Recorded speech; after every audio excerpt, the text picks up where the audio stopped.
嗨，大家好，我是探评书。今天是2026年1月5号。这一期咱们继續胡聊胡适、胡指、胡威，還有胡一金老師啊。今天這個胡適可以說讓金融消費者揚眉吐氣啊。A 股2026年迎來首個交易日開門紅，而且還是大漲。最主要的是承接2025年這個滬指居然12連陽，也夠邪門的啊。A 股新年首個交易日收穫開門紅，截至收盤，滬指漲 1.38%， 收4000點；深圳指漲 2.24%， 創業板指數漲 2.85%， 北證50指數漲 1.8%， 這都是大漲啊！最主要的是什麼呢？最主要是成交量放出來了，滬深兩市成交額 2.5萬億以上，比上個交易日多了5000億，4185家上漲，1168家下跌。雖然是喜迎開門紅雖然是放量大漲，但是還有將近1/4的人是在賠錢是看着指數上漲，自己的賬戶在縮水。這個恐怕也是2026年整個滬市的一個寫照一個預言，也就是指數有可能要大漲，再漲1000點、1500點，指數繼續走慢牛，但是不代表金融消費者能賺錢。腦機接口、創新藥、保險、存儲芯片、AI 應用、軍工裝備、有色金屬漲幅居前，海南自貿區旅遊及酒店、豬肉、鋼鐵、銀行、汽車表現落後，指數漲得不錯但是個股這一塊還是冰火兩重天。如果買錯了股票踏錯了節奏，那還是叫望指數興嘆我們看看這個機構怎麼看待2026年這個滬市2025年末11連陽為2026年開局積攢了飽滿的市場情緒，而過去一年市場出現諸多積極變化，如 AI 的創新突破、反內卷政策不斷推進以及企業盈利的改善，都為2026年中國股市的進一步上漲奠定了堅實基礎。展望2026年，看多中國資產，特別是看多中國的科技資產，正成為內外資機構的一致共識，也就是截止到現在都是看多近日多家外資機構紛紛發布報告，對2026年中國資產表現持積極觀點，在企業盈利持續改善、科技創新突破不斷湧現以及估值吸引力日益凸顯的推動下，中國資產具備持續反彈的堅實基礎。聯合早報報道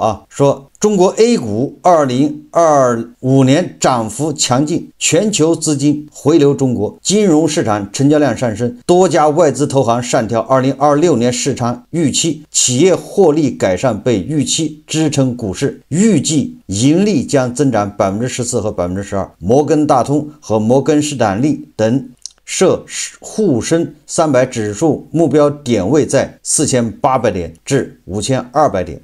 這個滬深300指數但報道也顯示也就是說這個聯合早報它提示，儘管外資投行看好，普通投資者仍需關注基本面，如內需和出口表現以及政府政策支持的領域。銀河證券前首席經濟師左小磊認為，從當前基本面來看，中國官方在消費領域繼續提供補貼，在新質生產力相關領域加大基礎設施和資金投入，使中國實現5%左右的經濟增長目標具備一定的基礎。在具備這樣的基礎基本面支撐後投資者才可以更多考慮在那些未來發展空間較大的領域增持，未來股市上漲也是可以預期的。南華早報近日也發文提到，隨着投資者對中國資產和長期增長的前景信心恢復，以及他們將目光投向地緣政治和經濟挑戰之外，中國的併購市場將迎來又一年的增長。上海中倫律師事務所合夥人表示，投資者在面對地緣政治動態和宏觀經濟挑戰時，展現出對實現協同效應和提升目標企業能力的全新信心。總之就是一漲遮百醜，只要漲了都是看漲的理由。不僅看好滬市海外機構還紛紛看好經濟。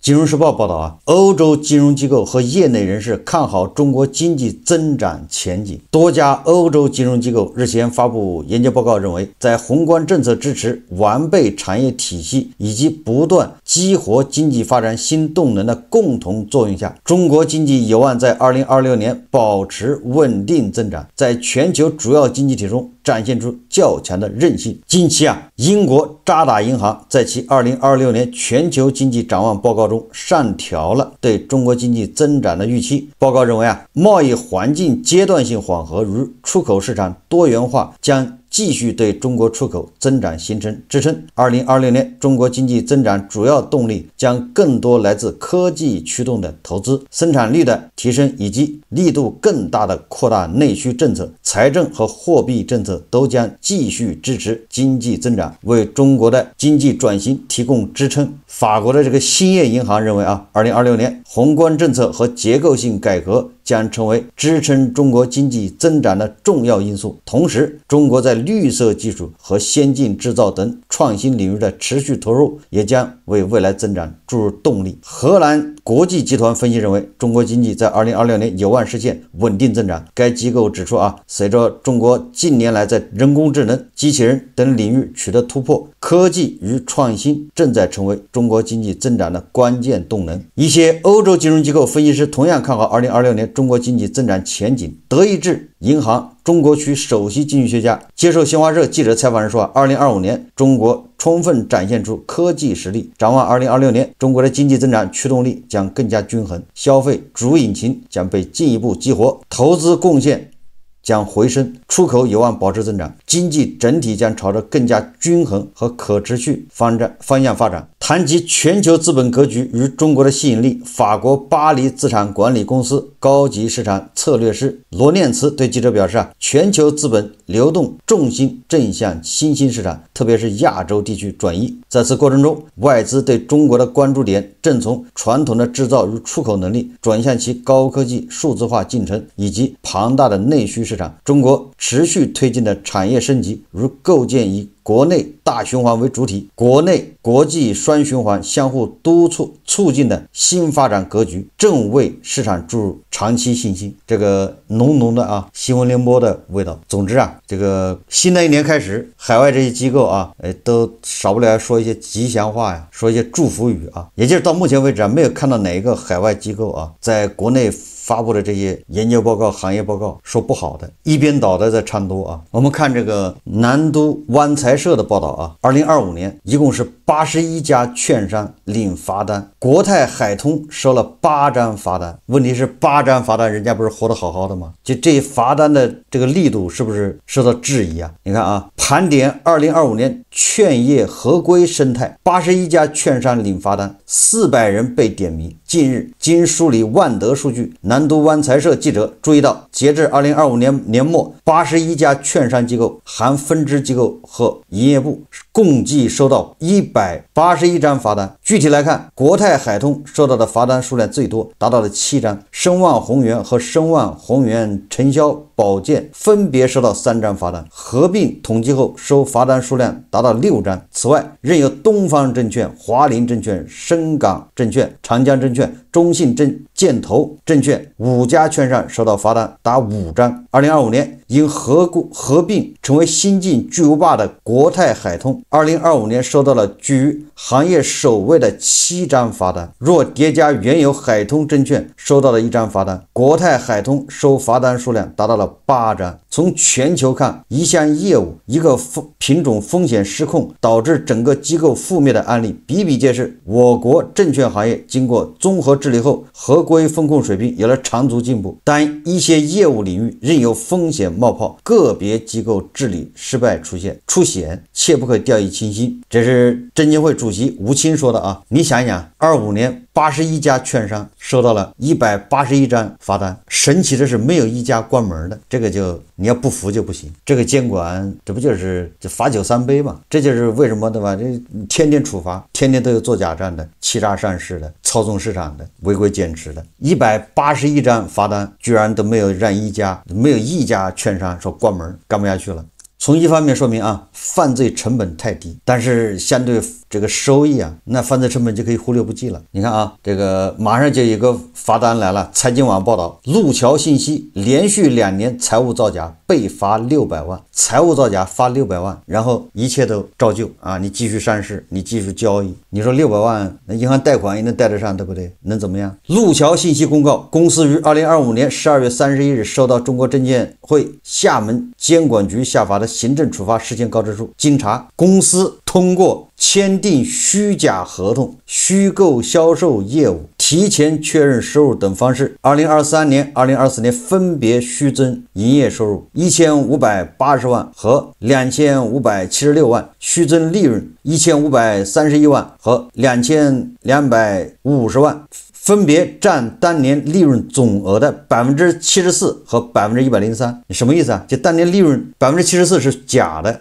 ，103%是假的，什麼意思啊？那就是當年本來他應該虧損的，結果他造成盈利2000多萬。好，連續2年啊，就這麼造假，公司被給予警告，並處以600萬元罰款。你看看，這就是為什麼你看81家券商啊收到181張罰單，都安然無恙啊，不能說毫髮未傷，反正是沒有傷筋動骨，更沒有傾家蕩產。你看這個路橋信息啊，連續2年造假，虛增利潤，對吧？就4000多萬，把虧損做成盈利，罰他600萬。相關責任人中，於真、魏聰被警告並各罰350萬，黃玉平被罰250萬。後面啊也罰了100萬的，還有75萬的。然後有2個人呢，採取3年證券市場禁入措施，又是一個啊，高高舉起，輕輕放下。什麼時候這個市場他敢向那些做空機構開放，我就相信啊，這個市场可以參與。這比較簡單吧，就是做空機構可以公開來質疑。他為什麼現在不讓做空機構介入呢？那個做空機構就相當於一個監督的，對吧？你不能自我監督啊，你得容許別人來監督。那監管部门是叫自查自糾，对吧？他想查哪家查哪家，他想查到什麼地步查什麼地步，他想處罰到什麼程度就處罰到什麼程度，一切盡在掌握啊。我們看看這個專家怎麼說的啊？這個證券專家劉繼鵬他說啊，股市首先要公平，方能實現更好年景。大家看視頻。明年我想春暖花開啊，大地復蘇，預示着一個更好的年景。您看那個點位，您會有一個預測嗎？那肯定4000點以上，很保守啊。那當然，那要看我們在改革方面做的力度如何。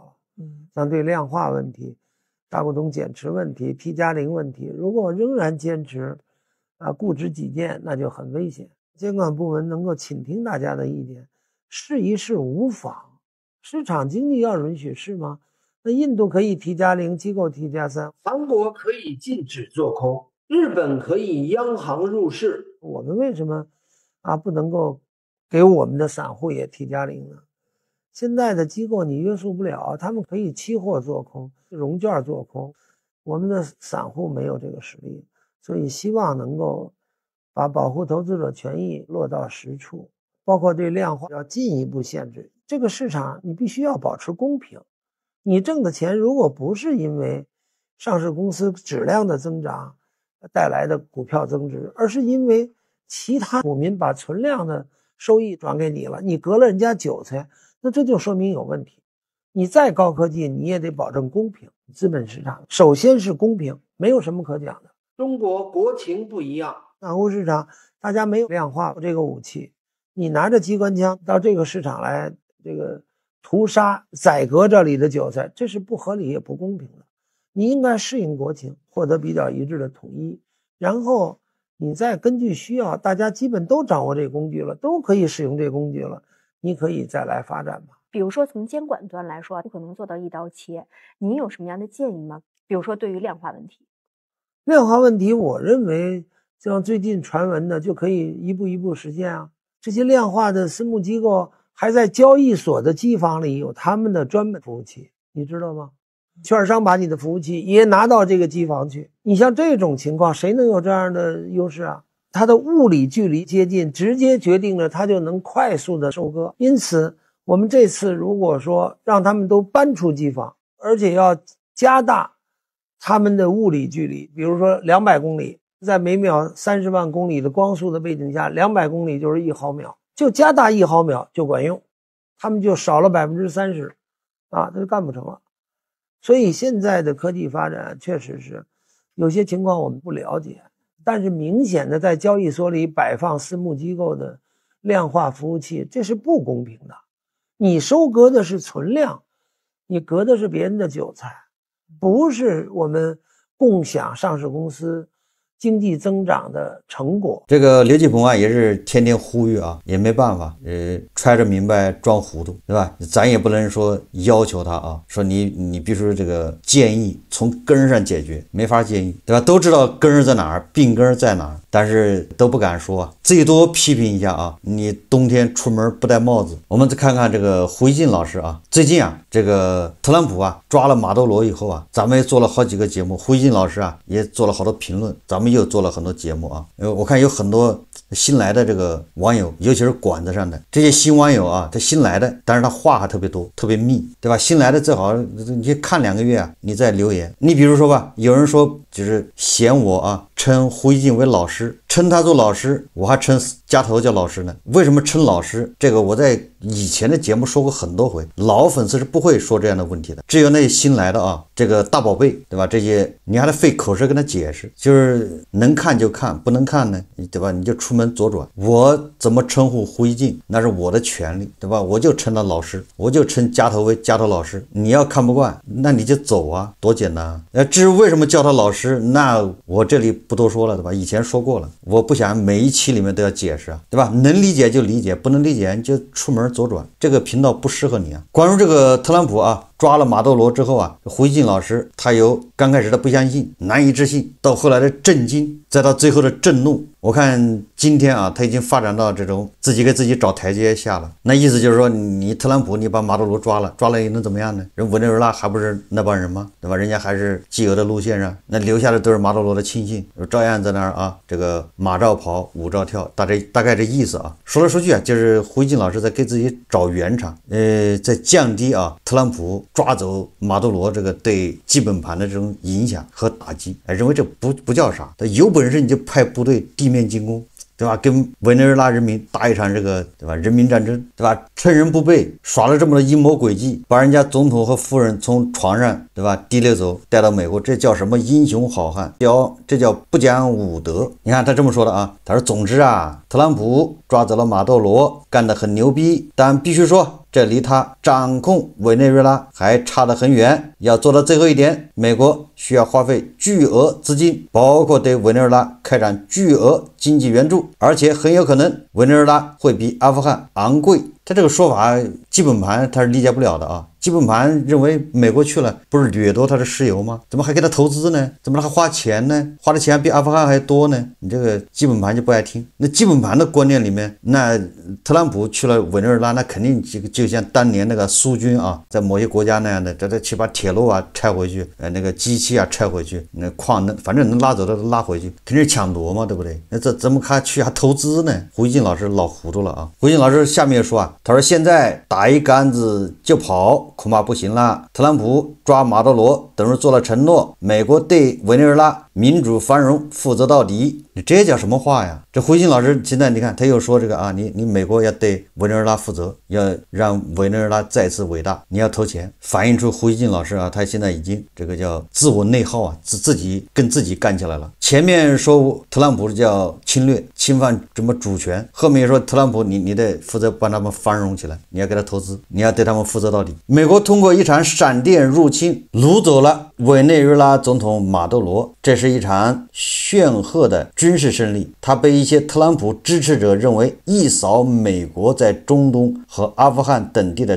軍事恥辱。美國大西洋理事會一名學者稱，美國在重申自己的實力，這是委內瑞拉近代史上甚至拉丁美洲地區影響最為深刻的深遠的時刻。胡锡進老師說啊，然而這場軍事成功針對的是一個拉美孱弱的國家，是美國對小國抖威風，而且3日的行動顯然不是改變委內瑞拉的結束，而只是開始。反正是橫豎啊，胡锡進老師都是不滿意。如果像俄爹那樣的侵略烏克蘭打了4年，那胡锡進老師不知道怎麼笑話這個美國和特朗普呢？但是你時間太快也不行，太快說你看你欺負個弱國算什麼本事啊？那這個俄羅斯對吧，侵略烏克蘭這個弱國，本來是1小時22分的，結果打了4年多，現在5年了，第5個年頭。胡锡進老師怎麼解釋呢？所以說搞掉馬多羅離在委內瑞拉扶持一個高度穩定的右翼親美政權還差得很遠。特朗普成功的第一步，絕不意味着他接下來會在委內瑞拉順風順水。你看看，都像俄爹那樣的打個4、5年啊，現在越打把自己越打越窮啊，越打越尷尬，越打越拉胯。得像俄爹這樣的打仗才叫，对吧？那叫正途。这個胡锡進老師很有意思啊，俄羅斯侵略烏克蘭，把烏克蘭打成這樣，對吧？自己傷亡120多萬人，烏克蘭是幾百萬人流離失所，家園被毀，烏克蘭還有捕查慘案，從來沒見過胡锡進老師啊說一句啊普京的不是，說一句俄羅斯不對。這個特朗普呢，只不過啊是派了個三角洲部隊去委內瑞拉把那夫妻倆給抓了，打死了30多個古巴人，對吧？還有一些恐怕是委內瑞拉的一些軍事人員在那個防空基地啊，对吧？軍事設施那兒有可能啊，但是絕對不多，就10幾個。你看看胡锡進老師，那就是橫挑鼻子豎挑眼，長了也不行，短了也不行，力度大了也不行，力度小了也不行，最後你還得負責，你得給錢，對吧？得讓他們繁荣。这個俄羅斯，对吧？讓烏克蘭、烏東4個州，對吧？公投加入俄羅斯，沒見胡锡進老師說什麼。哎，這就是所謂的正能量啊，這就是基本盤的導師啊。我今天想說的是啊，前幾天啊，在網上突然熱起來的瓜州漢武帝雕像，恐怕很多人都知道啊，那個雕像只有漢武帝的一個頭，好像頭還是低着的，在一個山坡上，然後山坡下面呢就是一條弧線的一個公路，那背後是土丘狀的茫茫戈壁啊，在那個瓜州，在甘肅嘛。漢武帝這個表情比較嚴峻，那實際上就是個雕塑，結果在網上就引起各種解讀啊。那最離奇的解讀大概的意思就是，你這個雕塑啊，是為了鎮住中華民族，別有用心。你看漢武帝是咱們這個敘事這個話語體系裡面，對吧？代表的是漢嘛，強盛，對吧？強悍。你把他腦袋就一個腦袋擱在那兒，然後還低着頭，然後那個說那個公路啊，環形的公路、弧形的公路啊，再加上那正好有個信號塔，那個信號塔的導引呢下來，就影子啊，就跟那個弧形的公路就形成了一個弓，就像一張弓一樣，那個弓箭就射向那個漢武帝的那個頭。那個解讀啊，充滿了陰謀論。正好巧了啊，這個作品啊，它是美國舊金山藝術學院任教的，叫張萬新，以及與他合作的清華美院團隊，他們一起合作的。那正好他也有了這個美國那邊的身份，對吧？所以這個陰謀論者啊，他就認為你這個就是美帝啊派來啊，專門用這個毒招陰招，你競爭不過我們，你就用這個陰招啊來把我們給鎮住了。胡錫進老師說啊，如果順着質疑者的說法想下去，會覺得挺有道理，而且越看越像。雕像2020年落成，2024年甘肅文旅曾經發布對雕像的宣傳，當時人們也問為什麼只有漢武帝的頭，沒有他的身體，解釋是整個遼闊的河西走廊就是開疆拓土帝王漢武帝的身軀，那一解釋當時獲得大量點讚。然而時隔近2年，陰謀論解讀突然佔了上風。目前甘肅文旅廳回應稱，此雕塑項目是清華美院團隊自費實施的實踐創作，後期作為免費參觀景區對公眾開放。網上一些人認為這個聲明表明這個雕塑與甘肅文旅無關。胡錫進老師說啊，那麼2年前甘肅文旅的解讀和網友的大量點讚又作何解釋呢？看來如何解讀瓜州的漢武帝雕像，基本敘事方向和由誰來引導輿論至關重要。現在質疑者聲音大了起來，似乎成了網上圍繞這件事的主導性輿論。老胡個人認為啊，藝術創作意涵本身經常是很個性化的，特別是現代藝術，公眾未必能一眼看懂，往往需要解釋，大家才能恍然大悟。但這為多種不同解讀留下很大空間。這個胡錫進這個說法是對的啊。我支持啊，我贊同。甘肅瓜州漢武帝的原始解讀是漢武帝的頭像和整個河西走廊戈壁身軀共同構築了漢武雄風，這一解釋被當時的輿論接受了，人們也順着作者的思路看懂了。但是當下換了一種新解讀，質疑為何只有漢武帝的一個腦袋，而且表情也是低頭閉眼，嚴峻悲蒼，這與西安市全身的高大漢武帝塑像形成鮮明對照。質疑者認為甘肅瓜州這個漢武帝雕像是在羞辱這位開疆拓土、為漢文化形成做出歷史功勳的偉大帝王。他們顯然也有自圓其說的邏輯。你看胡一金老師啊，就開始這個和稀泥了啊。他前面說的啊，這個藝術啊，那雕塑是藝術的吧？藝術你讓這個公眾啊一眼看穿，那怎麼可能呢？這個瓜州漢武帝雕像這個事情啊，本來我都不願意聊這個事情，因為它特別無聊。但是我看胡一金老師啊，也在裡面和稀泥啊。我来谈谈我看法。首先第一個，咱們这儿是叫无神論者，对吧？什麼風水玄學在這兒，那都是封建迷信，應該打壓。你按照咱們這個法律啊，你往這個封建迷信、往這個玄學上面解釋，那都是平台都應該給你禁止。那咱們是有法律的，這是一個，对吧？第二個呢，啊，你說從藝術角度解釋，那很遺憾，公眾是99.9%不懂藝術的，這叫對牛彈琴。如果你要迎合公眾，对吧？公眾的解釋陰謀論說這個是把漢武帝的腦袋砍下來放在這兒啊，預示什麼什麼這個那個的，那就像郭德纲說的呢，那就他非要說那火箭的吧是加煤的，不加煤你就不合理不科學，有陰謀論。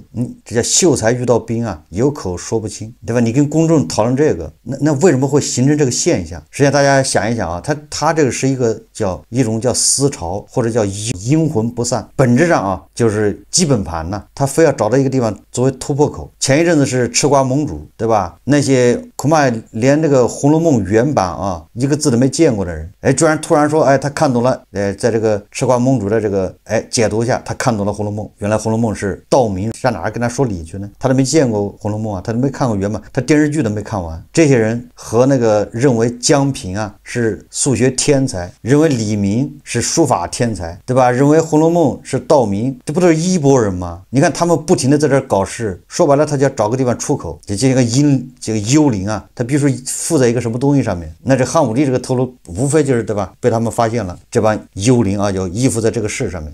你今天你把這事打壓下去了，那過幾天啊會出來別的事。胡一金老師啊，在裡面和稀泥，他不分析這個事情形成的原因是什麼呢？為什麼會有這麼多基本盤？就是他一會兒說江平是數學天才，一會兒說李明是書法家，這是讓人哭笑不得啊。然後又說，對吧？你《紅樓夢》是道明啊，這個索引國有版，數學是一竅不通，書法也是一竅不通。那《紅樓夢》他也沒看過，對吧？然後什麼西方唯史論，然後就是永樂大典，什麼都有，蒸汽機，對吧？光刻機，永樂大典裡面都有原型。那你說怎麼辦？你怎麼跟他解釋？你沒法解釋啊，跟郭德綱說的一樣，你要跟他解釋，你就已經錯了，你就輸了。那這個它是怎麼形成的？主要是這個，對吧？所以說這些腦殘啊，這些基本盤形成都是拜胡一金老師所賜。